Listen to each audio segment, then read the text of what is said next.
اور پورا دربار بھرا ہوا ہے, ایسا بادشاہ کا چہرہ لٹکا ہے کہ نہیں یار اللہ میں دھوکہ پی گئے. یہ علماء کرام جو ہے ایسا کام نہیں کرتے.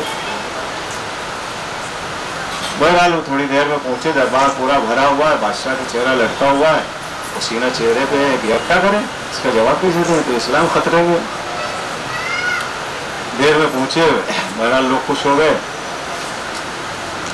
اب یہ کل دو اپنا ثبوت. پھر اس نے وہی کام کیا, سڑی گیلی جو مٹی تھی اس میں سے کچھ کیڑے وڑے پیدا ہوئے. کہیں یہ دیکھو, کہیں یہ بتا تم کو دیر کا لیے ہو گئی. تو بولے کیا کریں, ہمارے راستے میں دریا پڑتی, دریا کے ادھر ہمارے گھر ہے, اور ادھر جو ہے بادشاہ کا دربار ہے. تو آیا, دریا کے کنارے کھڑا تھا, کوئی ناؤ نہیں تھی, کشتی نہیں تھی کہ جس سے ہم دریا پار کرتے. بڑے پریشان ہوئے, بڑی پریشانی.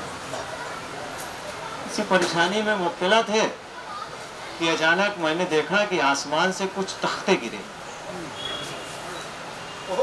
لکڑی کے تختے گرے, اور تختوں کے بازو میں جو ہے کیلیں کچھ گری, اور اس کے بعد میں تختے جو ہے اپنی جگہ لگے اور کیلیں جو ہے اس میں ٹھک گئی اور کشتی بن گئی. میں بیٹھا, کشتی چلنے لگی, اس نے دریا کے ادھر اتار دیا اور میں چلا آیا. تو دریا کہہ رہا دیکھو کسی آدمی کو بلایا, ان کا تو دماغ خراب ہے, ان کا تو دماغ خراب ہے. مطلب کیا ایسا ہو سکتا ہے کہ خود بخود کیلے گرے اور خود بخود لکڑی کے تختے گرے اور خود بخود لگ جائے اور خود بخود کشتی بن جائے. کل ہمیں چھوٹی سی کشتی نہیں بن سکتی, اتنی بڑی دنیا خود بخود بن سکتی ہے. تو دریا منہ لٹکا کے چلا گیا. تو کبھی کبھی جواب اس طرح کے بھی دیے جاتے ہیں. تو دو لوگ جھگڑا کر رہے تھے, ایک دلیل دے رہا تھا اللہ ہے, ایک دلیل دے رہا تھا نہیں ہے. بیچارہ پریشان ہو گیا, جواب دے دے کے تھک گیا. آخر اس نے کہا کہ چلو تو تیسرے سے پوچھتے ہیں. بھئی ایک قاضی بھی تو ہونا چاہیے نا, فیصلہ کرنے والا, کہ تم صحیح کہہ رہے ہو یا ہم صحیح کہہ رہے ہیں. تم اپنی ہر دھرمی میں بیٹھے ہو, ہم اپنی بات پہ. چلتے چلتے چلتے چلتے کوئی نہیں ملا. راستے میں ایک جھوپڑا تھا, اس میں ایک بڑھیا چرخا کاٹ رہی. بولے چلو اسی کو قاضی بناتے. اس کے پاس گئے, بڑھیا نے کہا کہ کیا بات ہے, کل ہم لوگوں کے بیچ یہ جھگڑا. اس نے پوری بات سنی, اور سننے کے بعد میں چرخا جو ہے, چرخا وہ چلا رہی تھی, ہاتھ اس نے ہٹا لیا. وہ چرخا ایک راؤنڈ دو راؤنڈ دھیرے دھیرے گھوما, اس کے بعد دھیرے دھیرے رک گیا. کل تم کو جواب مل گیا, کل کہ نہیں. ارے کل یہ چھوٹا سا چرخا میرا چلائے بغیر نہیں چلتا. یہ نظام کائنات, سورج اور چاند اور ستارے, وقت سے نکلنا وقت سے ڈوبنا, یہ بغیر کسی چلائے اور بغیر کسی بنائے جو ہے چل رہا ہے. اتنا بڑا نظام کائنات تم دیکھ نہیں رہے. تو یہ اپنے اپنے ظرف کی بات ہے کہ کوئی چرخے سے سمجھ جاتا ہے خدا ہے, اور کوئی چاند اور سورج اور ستاروں سے نہیں سمجھتا ہے کہ خدا ہے. اب سمجھے, یہ چاند اور سورج اور ستارے, کوئی ڈیوڑھی پہ اترتا تھا, کوئی دو ٹکڑے ہوتا تھا, کوئی واپس پلٹتا تھا. کیوں؟ اس لیے کہ علی اور اہل بیت دکھانا چاہ رہے تھے کہ اگر تم اندھے اور چرخے سے نہیں سمجھ سکتے, اپنی ذات سے نہیں سمجھ سکتے, نظام کائنات سے نہیں سمجھ سکتے, تو کم سے کم اس سے تو سمجھ لو کہ کوئی طاقت ہے جو چاند کو توڑ کے دو ٹکڑے آپس میں جوڑ رہی ہے. کوئی طاقت ہے جو چلتے ہوئے سورج کو واپس بلا رہا ہے. کوئی طاقت ہے جو اوپر سے کسی چیز کو نیچے بلا کر پھر واپس اوپر بھیج رہا ہے. یہ طاقت کس کے پاس تھی؟ رسول کے پاس تھی, علی کے پاس تھی. اگر علی یہیں پر خاموش ہو جاتے تو اس طاقت کا مالک یا تو علی بنتا یا تو رسول بنتے. لیکن علی نے چاند اور سورج ان کے اوپر اختیار کر کے فوراً مصلی پہ کھڑے ہو کے 2 رکعت نماز پڑھی. کہیں دیکھو, جب اللہ کے بندے میں اتنی طاقت ہے تو اللہ میں کتنی طاقت ہوگی. درود بھیجے محمد و عالم.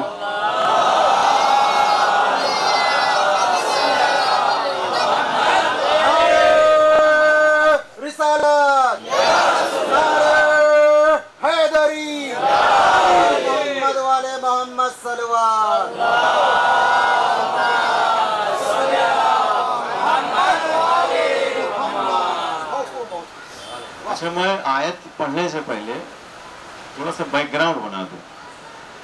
جگہ ہے بھئی, آ جاؤ اندر, جگہ ہے. دہنے بائیں سے بھی یمین و یسار سے خالی ہے. آ جائیں آپ, ابھی کافی لوگ بڑھ جائیں گے.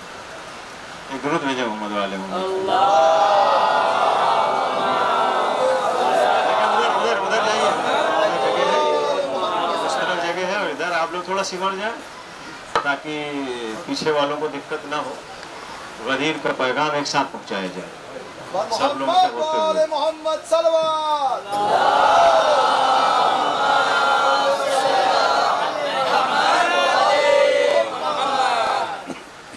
تو خانہ کعبہ کی آیات کا تذکرہ ہو رہا تھا, اور جس کو امام حسین علیہ السلام نے بھی اور چوتھے امام نے ذکر کیا ہے. دونوں باپ بیٹے نے خطبے میں, چوتھے امام نے جو دربار یزید میں خطبہ دیا ہے تو آپ نے کیا ارشاد فرمایا؟ انا ابن مکہ, انا ابن بطحہ, انا ابن زمزم, انا ابن صفا, انا ابن مروہ. اس طریقے سے چوتھے امام نے اپنا تعارف کروایا کہ میں اس کا بیٹا ہوں جو مکے کا مالک ہے, میں اس کا بیٹا ہوں جو صاحب بطحہ صاحب مدینہ ہے, میں اس کا مالک ہوں کہ جس کی شان میں اور جس کے لیے اللہ نے صفا و مروہ کو اللہ کی نشانیاں قرار دی. میں اس کا مالک ہوں کہ جس کے لیے بیت اللہ الحرام بنایا گیا. میں اس کا مالک ہوں کہ جس کے باپ دادا کی ایڑیاں رگڑنے سے زمزم نکلا. تو اس طرح سے نشانیاں جو ہیں چوتھے امام نے بھی اور امام حسین علیہ السلام نے بھی روزہ عاشور 3 یا 7 تقریباً خطبے دیے ہیں. ایک کتاب ہے خطبات امام حسین علیہ السلام, اس میں مدینے سے لے کر اور عاشور تک کے سارے خطبے جمع کیے ہیں. اس میں کسی ایک خطبے میں یہ چیزیں مل جائیں گی, آپ لوگ دیکھ لیجیے گا. تو یہ خانہ کعبہ میں پروردگار عالم نے یہ ساری نشانیاں جمع کر کے رکھی. ساری نشانیاں وہاں پر مل جائیں گی آپ کو, اللہ کی آیت. تو وہ خانہ کعبہ کا جو ایریا ہے پورا, وہ آیت نہیں آیات سے بھرا ہوا ہے, نشانیوں سے بھرا ہوا ہے. لیکن انہی اللہ کی نشانیوں میں ایک شیطان کی بھی نشانی ہے, ایک شیطان کی بھی نشانی ہے. وہ کیا ہے؟ سارے عبادت کے ارکان پورے کرنے کے ساتھ ساتھ جب تک ان شیطانوں پر, اچھا شیطان نہیں, شیاطین ہیں. جس طرح وہاں آیت نہیں آیات, بہت سی نشانیاں, ایسے یہاں پر ایک شیطان نہیں ہے. عربی میں اگر 3 کی گنتی ہوتی ہے تو جمع ہو جاتا ہے, یعنی شیاطین, بہت سارے شیطان. تو جس طرح اللہ نے وہاں اپنی نشانیوں کو جمع کر کے رکھا ہے, اسی طرح شیاطین کو بھی جمع کر کے رکھا ہے. تو وہ تینوں پر جب تک آپ کنکڑیاں نہیں ماریں گے تب تک آپ کا حج, آپ کی عبادت مکمل نہیں ہوگی. سمجھے آپ؟ یعنی اس کا مطلب یہ ہے جیسا کہ آپ کا مزاج ہے کہ تولے کے ساتھ اگر تورہ نہ رہے تو پھر مجلس میں مزہ ہی نہیں آئے گا. درود بھیجو محمد والے محمد.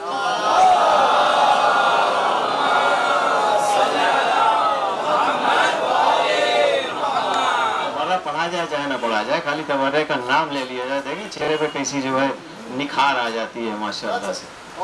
تو ان کے اوپر جب تک پتھر نہیں ماریں گے عبادت مکمل نہیں ہوگی. اب میرا آپ سے ایک سوال ہے, اور اسی سوال کے ضمن میں میری پوری مجلس ختم ہو جائے گی. فضائل شیطان کتنے؟ 1. اور وہاں شیطان کتنے؟ 3. تو جب شیطان 1 ہے تو ایک کوئی بڑا سا چوڑا سا کھمبا بنا دیتا ہے اللہ تعالیٰ کی, یہاں پہ جو ہے کنکڑیوں کے بجائے بڑے بڑے ڈھیلے مار دو, پورا ہو جائے. لیکن 3 جگہ شیاطین کی نشانی بنائی گئی. شیطان 1 تھا تو 3 کیوں بنائی گئی بتائیے آپ؟ اس کا جواب ہے آپ کے پاس؟ نہیں ہے. تو پھر میں جواب دیتا ہوں. دیکھیں شیطان ہوتا تو ایک ہی ہے لیکن الگ الگ شکلوں میں آتا ہے, الگ الگ شکلوں میں آتا ہے. جناب ابراہیم کے زمانے میں بھی شیطان ایک ہی تھا لیکن وہ 3 شکلوں میں آیا تھا. حضرت ابراہیم کی زوجہ کے پاس الگ شکل میں آیا تھا ان کو بہکانے کے لیے. سب سے پہلے انہی کے پاس آیا اور کہا کہ آپ کا بیٹا کہاں گیا؟ ارے کل بات کے ساتھ گیا ہے گھومنے کے لیے, چہل قدمی کے لیے. کہے باپ بیٹے نے دونوں نے آپ کو دھوکہ دیا ہے. کہے وہ کیسے؟ ایک نبی دھوکہ دے سکتا ہے؟ ارے کہے تم نے دیکھا نہیں اگر وہ چہل قدمی کے لیے گئے تھے تو پھر ہاتھ میں رسی اور چاقو کا ایک لے گئے. بولے ہاں یہ بات تو ہے, چاقو اور رسی بھی تو حضرت ابراہیم کے ہاتھ میں تھا, لیکن کہہ کے گئے ہیں کہ ہم چہل قدمی کے لیے جا رہے ہیں, گھومنے ٹہلنے کے لیے اپنے بیٹے کے ساتھ. تو شیطان نے دوسرا جملہ کہا. دیکھیں اب شیطان پکڑا کہاں سے جاتا ہے, ایسے ہی پکڑا جاتا ہے, لیکن پکڑنے والا ہونا چاہیے. اس نے فوراً کہا کہ جلدی سے نکلیے اور جائیے اپنے بیٹے کو بچا لیجئے. بس جیسے ہی اس نے یہ جملہ کہا فوراً حضرت ابراہیم کی زوجہ نے یہ کہا کہ دور ہو جا, لعنت ہو تیرے اوپر, تو شیطان کے علاوہ کوئی اور نہیں ہو سکتا. تو شیطان نے کہا کہ آپ نے کیسے پہچانا کہ ہم شیطان ہیں؟ کہے جو نبی کی بیوی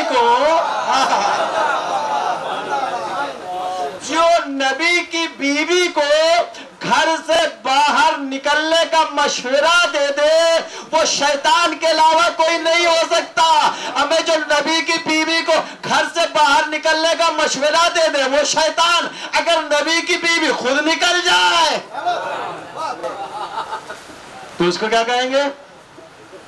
اب اس کا جو بھی نام رکھ لیجیے آپ. اس کے بعد میں دوبارہ جب شیطان آیا تو حضرت ابراہیم علیہ السلام کے پاس سلام دعا کیا, جواب دیا, وہ چل رہا ہے ساتھ ساتھ وہ بھی چل رہا ہے. کہیں اللہ کے نبی کہاں جا رہے ہیں؟ ارے کل اللہ کا وعدہ ہے, میں نے اپنے دوست سے وعدہ کیا ہے اور وہ پورا کرنے جا رہا ہوں. کہلیں کہ آپ بھی بزرگ ہو گئے, بڑھا گئے. اچھا ایک لفظ میں آپ کو بتاؤں کہ یاد رکھیے گا, بوڑھا الگ ہے بزرگ الگ ہے. خبردار کسی بزرگ کو بوڑھا مت کہیے گا اور کسی بوڑھے کو بزرگ بھی نہ کہہ دینا. ایک تاریخ کا جملہ یاد دلاؤں آپ کو. ثقیفہ کی کارروائی کے بعد ایک بوڑھے نے اپنے باپ کو خط لکھا, بزرگ نے نہیں, ایک بوڑھے نے اپنے باپ کو خط لکھا. یہ بوڑھا اور بزرگ میں کیا فرق ہے پتہ ہے؟ جب کسی کا ادب و احترام کرنا رہتا ہے تو کہتے ہیں بزرگ ہے, اور جب کوئی ادب و احترام کے لائق نہیں ہوتا تو کہتے ہیں بوڑھا ہے. ایک بوڑھے نے اپنے باپ کو خط لکھا, 2-3 جملے اس میں لکھے تھے. پہلے اوپر نام اور سلام لکھا اور ابا حضور آپ کیسے ہیں, اور ہم ٹھیک ہیں, اور ایک خوشخبری آپ کو سنائے. خوشخبری یہ ہے کہ رسول اللہ کا انتقال ہو گیا اور یہاں پہ مدینے کے باہر چوروں کے چھتے میں میٹنگ ہوئی. ثقیفہ جانتے ہیں نا آپ؟ ثقیفہ کیا تھا پتہ ہے آپ کو؟ رات میں چور لوگ, ڈکیت لوگ جو چوری کرتے تھے تو مدینے کے باہر وہاں پہ کھنڈر تھا, وہاں جا کے بٹوارا کرتے تھے. اسی جگہ کا نام ثقیفہ تھا.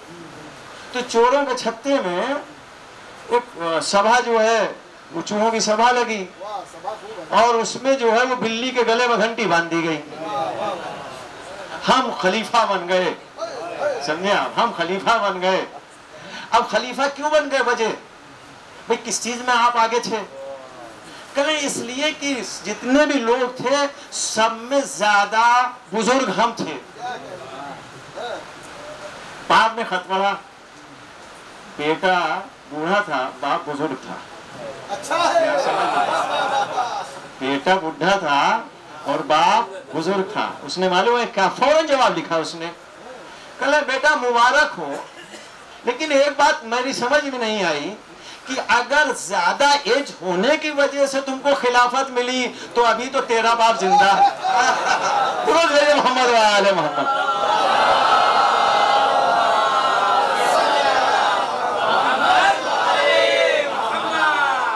اگر عمر زیادہ ہونے کی وجہ سے خلافت پٹ رہی تھی تو ابھی تو تیرا باپ, میں زندہ ہوں, یہ تو میرا حق تھا. اور اس کے بعد میں جو بھی اس نے ڈانٹ ڈپٹ باپ نے بیٹے کو دی. لیکن بے غیرت لوگوں کو ڈانٹ ڈپٹ کہاں پڑتی ہے جب اللہ کے قہر اور غضب کا جو ہے ڈر نہیں ہے. تو باپ مانتا کیا تھا, وہ تو اپنی خوشی بتانے کے لیے اس نے ایسا کام کیا تھا. بہرحال تو یہ بڈھا اور بزرگ کا میں آپ کو ایک فرق بتاتا ہوں. اب بات آگے بڑھی. کہیں کہ یہ بتائیے کیا کرنے جا رہے ہیں؟ بولے یہ. ارے کہیں آپ کی سمجھ میں آتا ہے خواب میں دیکھی ہوئی بات کوئی سچ ہوتی ہے؟ اب اس کو نبی اور عام انسان کا فرق نہیں پتا تھا کہ ہمارے خواب میں اور نبی کے خواب میں زمین آسمان کا فرق ہے. اور میں ایک چیز آپ کو اور بتا دوں، خواب کی بات آئی، اگر خواب میں کوئی کسی معصوم کو دیکھے تو اس کا مطلب یہ ہے کہ وہ شیطانی حرکت نہیں ہے اور اس کا خواب صحیح ہے. اس لیے کہ معصوم کی شبیہ اور شکل شیطان کا باپ بھی اختیار نہیں کر سکتا. یہ خواب کے بارے میں ایک جانکاری دے رہا ہوں آپ کو. تو حضرت ابراہیم علیہ السلام نے جب اس نے کہا کہ ارے آپ اپنے خواب کے اوپر عمل کر کے جوان بیٹے کو قربان کر رہے ہیں، بس ابراہیم سمجھ گئے کہ اگر کوئی نبی کو اس طریقے سے سمجھ رہا ہے تو وہ شیطان کے علاوہ کچھ نہیں ہو سکتا. وہ حضرت ابراہیم علیہ السلام جھکے اور زمین سے جو ہے انہوں نے پتھر اٹھایا اور اس کی طرف پھینکا. وہ پھینکنے سے پہلے بھاگ گیا. اچھا جا رہے تھے تو چلتے چلتے اکثر ہوتا ہے کہ دو لوگ جب جا رہے ہیں تو کبھی کبھی آگے پیچھے ہو جاتے ہیں. یہاں سے مار کے جب بھگایا گیا ادھر نبی کی بیوی نے بھگایا، ادھر جناب ابراہیم نے. اب تبارہ یہ پہنچا اسماعیل کے پاس اور چلتے چلتے ساتھ میں ان سے سلام دعا بات کرنے لگا. کل کہاں جا رہے ہیں؟ کل آپ کو خواب دیکھا ہے وعدہ پورا کرنے جا رہے ہیں. تو معلوم ہے کیا جواب دے رہا ہے حضرت اسماعیل سے؟ ارے کل تمہارے باپ بڑھا گئے، سٹھیا گئے. یہ یقین جانیے یہ جملہ میرا نہیں ہے، یہ اسی ابلیس نے کہا تھا. تمہارے باپ بڑھا گئے، سٹھیا گئے، اور اس کی نشانی اور دلیل یہ ہے کہ وہ خواب کے اوپر عمل کر کے تم کو جو ہے کاٹنے کے لیے جا رہے ہیں. بس جیسے ہی جو ہے حضرت اسماعیل علیہ السلام نے سنا، وہ بھی تو نبی تھے، اگر نبی نہیں بھی ہوتے تو کم سے کم نبی کے بیٹے کو اتنا شعور ہونا چاہیے کہ وہ پہچان لے کہ کون شیطان ہے کون انسان ہے. وہ الگ بات ہے کہ حضرت نوح جیسے بیٹے بھی پیدا ہوتے ہیں. تو جیسے ہی اس نے کہا بس حضرت اسماعیل علیہ السلام بھی جھکے اور جھکنے کے بعد انہوں نے کچھ پتھر اٹھایا، پھینکنا چاہا، بھاگ گیا. تو جس موقع پر جس جگہ پر یہ ابلیس تینوں شکل بنا کے آیا تھا، اللہ نے اس جگہ پر اس کی نشانیاں بنا دی. یہ بات سمجھ میں آ گئی نا؟ یہ نشانیاں کیوں بنائی؟ بھائی ایک نشانی بناتا، یہ تین کیوں بنائی؟ یہ تین اس لیے بنائی، اے بندوں ہوشیار رہنا،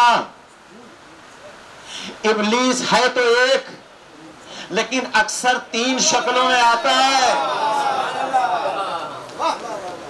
ابلیس ہے تو ایک لیکن اکثر تین شکلوں میں آتا ہے. کسی بھی شکل میں ہو، کسی بھی قد قامت میں ہو، اگر رسول کے خلاف بات ہو رہی ہے تو پہچان لینا یہ ابلیس ہے. وہ اور بات ہے کہ اگر تم پتھر نہ مار سکنا تو کم سے کم لعنت کے ڈھیلے تو ضرور چلا دینا. درود محمد وآلہ.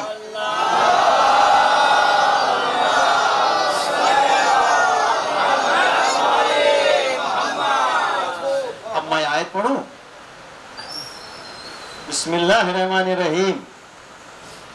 وَلَقَدْ أَرْسَلْنَا مُوسَى بِآيَاتِنَا وَسُلْطَانًا مُبِينًا. اللہ کیا کہہ رہا ہے کہ میں نے موسیٰ کو بھیجا بِآيَاتِنَا، اپنی نشانیوں کے ساتھ. نشانیوں کی بات ہو رہی ہے نا آیت کی. حضرت موسیٰ کو اللہ نے بھیجا اپنی نشانیوں کے ساتھ، وَسُلْطَانًا مُبِينًا، اور ان کو بھرپور قدرت اور طاقت میں نے بخشی. جو دل چاہے کریں، ایک عصا کے ذریعے پوری دنیا کو ہلا دیں. وہ ملٹی وٹامن ہوتی ہے نا ٹیبلٹ، ساری جو ہے اس میں وٹامن ہوتی ہے. حضرت موسیٰ کے ہاتھ میں جو عصا تھا نا وہ ملٹی معجزہ تھا. جو دل چاہے اس سے جو کام لے لیں. اسی سے بھیڑیں چرائیں، اسی سے پتے توڑیں، اسی سے دریائے نیل میں پانی بنائے، اسی سے زمین میں مارے تو چشمہ بن جائے، کپڑوں میں مارے تو کپڑے دھل جائیں. ہمارے سارے کام وہ حضرت ابراہیم اسی ایک عصے سے کرتے تھے. ہاں پھینک دیں تو اژدہا بن جائے، سارے سانپوں کو نگل لے، تو سارے کام وہ کرتے تھے اس سے. تو اللہ نے کیا کہا کہ وہ سلطان مبینہ، میں نے بھرپور قدرت اور طاقت دے کے ان کو بھیجا. اب یہاں سے آپ گنیے گا، اگر میں غلط کہہ رہا تھا تو کہاں بھیجا؟ الی فرعون ایک، وحامان دو، وقارون تین. اللہ کیا کہہ رہا ہے؟ میں نے موسیٰ کو بھیجا اپنی نشانیاں دے کر، بھرپور طاقت دے کر. کہاں؟ فرعون کی طرف، حامان کی طرف، قارون کی طرف. اب سمجھ میں آیا؟ میں تھوڑی کہہ رہا ہوں کہ شیطان تین ہے، تو قرآن کہہ رہا ہے شیطان تین ہے. تین لوگوں کی طرف بھیجا، فرعون کی طرف، حامان کی طرف، قارون کی طرف.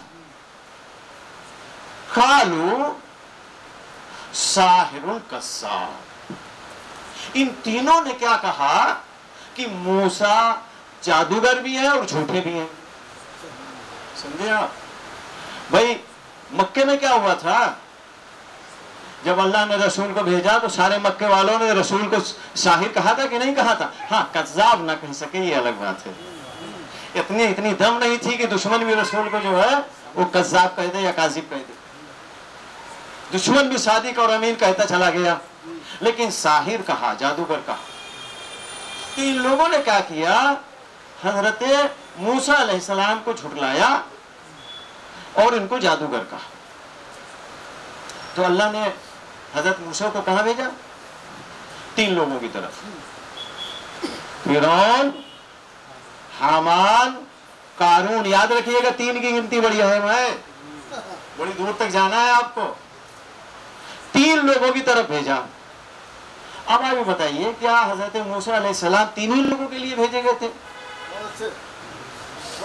کیا تین ہی لوگوں کے لیے نبی بنا کے بھیجے گئے تھے کہ بس فرعون اور حامان اور قارون کے لیے جو ہے نبوت کر رہے ہیں اور باقی سب لوگ کہاں جائیں گے؟ نہیں بھائی صاحب، ایسا نہیں تھا. جس طرح نبی پوری قوم کا لیڈر ہوتا ہے نا، تو اسی طرح شیطان بھی اپنی قوم کا لیڈر ہوتا ہے. سمجھے آپ؟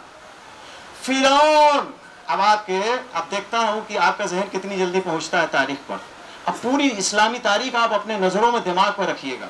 میں صرف اپنے الفاظ کا ذمہ دار ہوں، آپ کتنی جلدی کہاں پہنچ رہے ہیں میں اس کا ذمہ دار نہیں ہوں.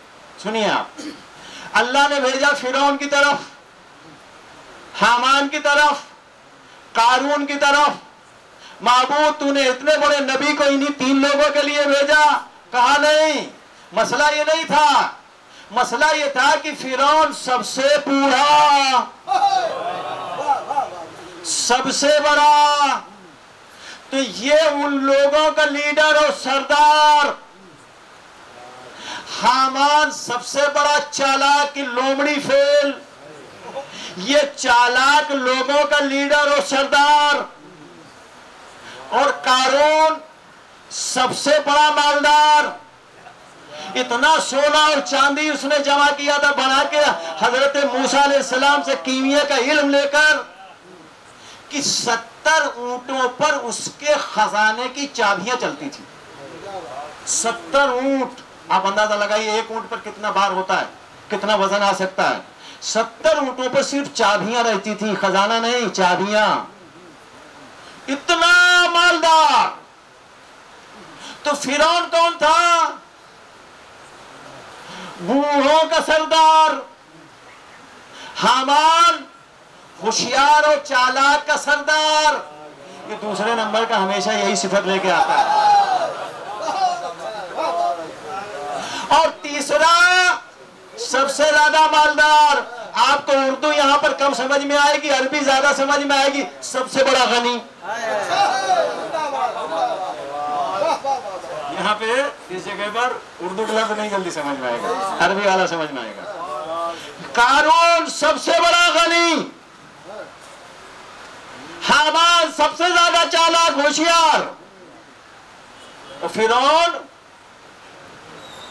وہ بزرگوں کا، بزرگ نہیں کہیں گے نعوذ باللہ، بوڑھوں کا سردار. وہ بوڑھے جو ہے وہ بنائے گئے تھے نا رسول کے بعد. آپ سمجھ لیں، تاریخ سے تاریخ ملاتے رہیے. تو اللہ نے ان تینوں کی طرف جناب موسیٰ کو بھیجا. کہ یہ تین اگر سدھر جائے، حالانکہ سدھریں گے نہیں، یہ تین اگر سدھر جائے تو پھر پوری قوم سدھر جائے گی، پھر جناب موسیٰ کو چوتھے کی طرف جانے کی ضرورت نہیں پڑے گی۔ اچھا یہ بھی بڑے گھاگ تھے، جناب موسیٰ معجزے میں معجزے دکھاتے رہے، طاقت پہ طاقت دکھاتے رہے، دربار میں جا کے 1 ہفتہ 10 دن تک بحث کیا اور ایسی منہ کی کھائی فرعون نے، لیکن اس کے بعد مانا نہیں، ہر درمی پہ اڑا رہا۔ تو تینوں کی صفت ہی ہر درمی ہے۔ اب عجیب بات ہے، پروردگار موسیٰ کے مقابلے میں 3 اور موسیٰ اکیلے۔ تو حضرت موسیٰ علیہ السلام نے کہا، جب اللہ نے کہا کہ حضرت موسیٰ سے اذهب الى فرعون انه طغى، اس نے بڑی طغیانیت کی ہے، جاؤ اس کو سدھارو جا کے، تو حضرت موسیٰ کیا کہہ رہے ہیں؟ یا رب پروردگار میرے لیے ایک میرا وزیر قرار دے، رب اجعلنی وزیرا، میرے لیے ایک میرا وزیر قرار دے، من اہلی، جو میرے اہل سے ہو، لیکن شرط ہے وزیر بھی ہو اہل سے بھی ہو، اور میری نظر میں جس میں یہ دونوں کام پائے جاتے ہیں، ہارون اخی، وہ میرا بھائی ہارون ہے۔ 3 چیزیں ہیں یہاں پر۔ ایک، پروردگار تو قرار دے، تو قرار دے۔ ارے موسیٰ جب اللہ نے حکم دے دیا تھا تو اپنے خاندان سے ہارون یا کسی کو بھی جس کا بھی دل چاہتا اپنے ساتھ میں لے لیتے، چلے جاتے اور وہاں جا کے اعلان کر دیتے میں نبی ہوں، یہ میرا وزیر ہے۔ لیکن حضرت موسیٰ نہیں، خود سے نہیں وزیر بنا رہے ہیں، اللہ سے دعا کر رہے، پروردگار تو قرار دے میرا وزیر۔ جب موسیٰ اتنا بڑا صاحب اختیار نبی ہو کر اپنا وزیر اور جانشین خود نہیں بنا سکتا، تو پھر امت کا کہاں سے اختیار ہو گیا کہ خلافت خود بانٹے؟ درود بھیجے محمد و آلہ۔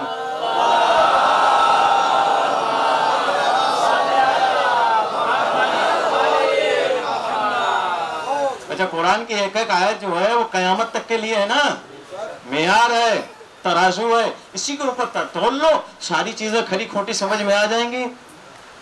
حضرت موسیٰ پوری دعا کر رہے ہیں، اللہم اجعلنی وزیرا من اہلی ہارون اخی واشدد عذری واشرکہ امری۔ یعنی اب آپ دیکھیں شرطیں کتنی اس میں لگائی جا رہی ہیں کہ کوئی دوسرا اس میں گھسنے نہ پائے۔ پروردگار میرا وزیر تو قرار دے، جو میرے اہل میں سے ہو، اہلیت شرط ہے، اور میرا رشتے میں بھائی بھی ہو، میرا رشتے میں بھائی بھی ہو، اور بھائی تو بہت سارے ہوں گے، نام ہارون ہے۔ وشدد عذری، اس کے ذریعے سے میری پشت پناہی کر، میری پیٹھ مضبوط کر، وشرک ہو امری، اور میرے ہر کام میں اس کو شریک قرار دے۔ اب سمجھ میں آیا، حضرت موسیٰ چاہتے تو کسی کو بھی وزیر بنا لیتے، لیکن نہیں بنایا، اللہ سے بنوایا۔ اس کے بعد جب شرطیں لگائی تو پہلی شرط کیا ہے؟ مین اہلی۔ اب سمجھ میں آیا، غدیر خم کے میدان میں 1.5 لاکھ کے مجمع میں رسول اسلام نے جب کہا من کنت مولا ہو فہذا علی مولا، میں نے ایک سوال کیا، یا رسول اللہ یہ 1.5 لاکھ کے مجمع میں صرف ایک علی آپ کو نظر آیا جس کو آپ نے اپنی وزارت دے دی، تو رسول اسلام کہیں گے کہ دیکھو مسلمان ہونا اور ہے، مسلمان ہونا اور ہے، اور صحابی ہونا اور ہے، اور اہل ہونا اور ہے۔ یہ مسلمان تو ہو سکتے ہیں، صحابی تو ہو سکتے ہیں، لیکن پورے 1.5 لاکھ کے مجمع میں علی کے علاوہ کوئی نہیں تھا جس میں رسول کی اہلیت پائی جاتی ہے۔ درود نہیں بھیجیں گے بغیر کہے، بغیر کہے نہیں بھیج سکتے۔